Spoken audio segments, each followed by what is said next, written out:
Hey, welcome back. Another Bruce Lee week.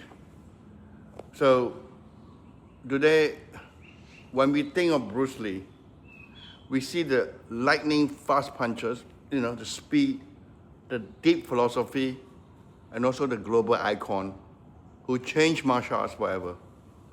But behind the speed, the fame, and the fire, there was a man, a husband, a father, a dreamer, and sometimes a man torn between love and his destiny. So in this video, we explore the personal side of Bruce Lee. No one has done that before. How he treated his wife, Linda, his children, Brandon and Shannon, and the quiet battles he faced balancing family and profession. When I was in Hong Kong, I spoke to a lot of people close to him and asked him about his families and how does he treat his family. Well, the history is Bruce met Linda Emery while studying at the University of Washington in Seattle. Sam was one of his students. She was one of his students, the intelligent, kind, and open-minded. That's what Bruce did say. Bruce admired that. She saw beyond race, beyond stereotypes. This was the early 1960s.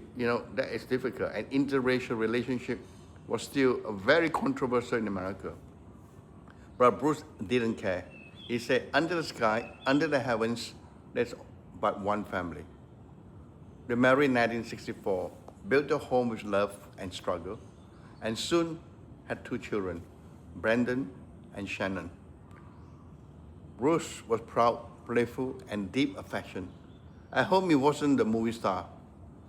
He was a father, making his kids laugh, and a husband sharing tea with Linda after long nights of training.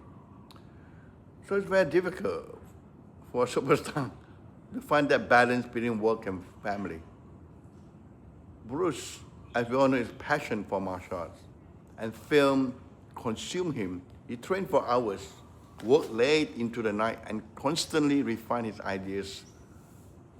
He was a perfectionist, that's for sure, always searching for improvement.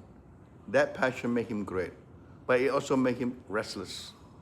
Linda once said, Bruce wasn't a man who could never stop creating.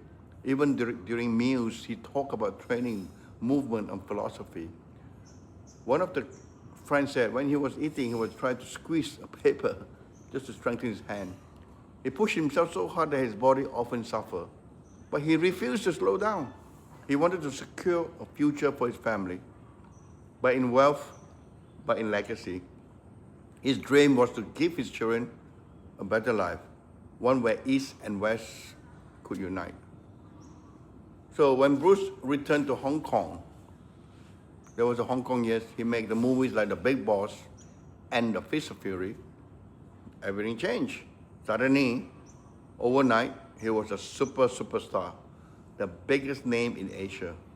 Fame brought, the pressure, endless work, and temptation.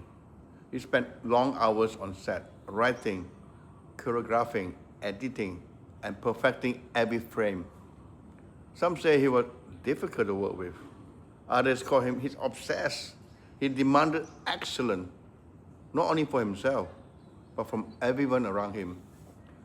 Linda stood by him, but she felt the distance grow. In interviews, she admitted it was hard. Bruce would move at lightning speed, and sometimes family time had to wait. But even then, he tried taking Brandon and Shannon to the park when possible, playing with them, teaching them to move, to balance, to laugh. He wanted them to feel his love, even when his mind was lost in creation. Bruce is the perfectionist, but when you're a perfectionist, there's a lot of pressure. Bruce was more than an artist. He was really a true perfectionist, haunted by his own vision. He expected from everyone, 100%, even himself. His crew, his family, he wasn't angry. I think he was driven or misunderstood. Sometimes make him distant. He was known to wake at dawn, train for hours, film all day, then ride into the early morning. Linda later say he could be intense, impatient, and sometimes emotionally exhausted. He wasn't perfect. Of course, no one is, right? Behind the strength, the pressure of being Bruce Lee, in Hong Kong, he battled stress, exhaustion, and headaches. Yet he refused to stop. He wanted to finish Enter the Dragon, his greatest gift to the world. He told Linda once, if I die tomorrow, I will have no regrets. I have done what I wanted to do. That was the mind of a perfectionist, focused on his mission until the end. Was Bruce Lee a good father? Within the legend, please comment. Well, I listened to all the people around him, close to him, when we had our conversation in Hong Kong. They said to his children, Bruce wasn't a movie star. He was dad. He would play, laugh, and share stories with Brandon.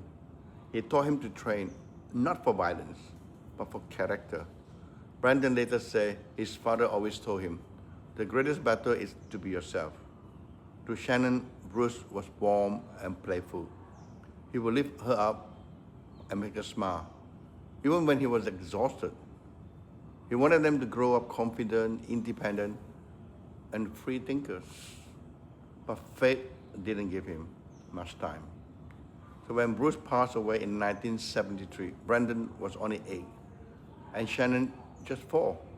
He left them with love, letters, and lessons. But through them, his legacy lives on.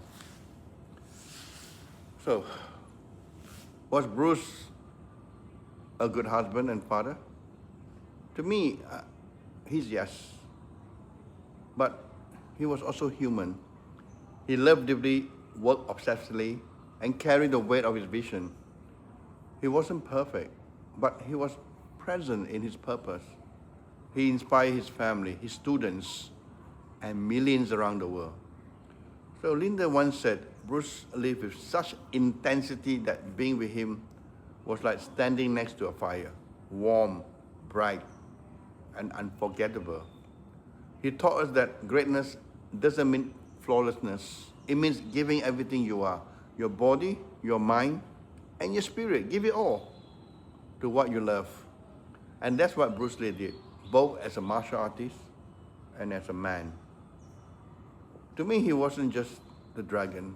I think he was a husband, a father, and above all, a seeker of truth who believed in his vision, so passionate that his real legacy is not perfection, but passion.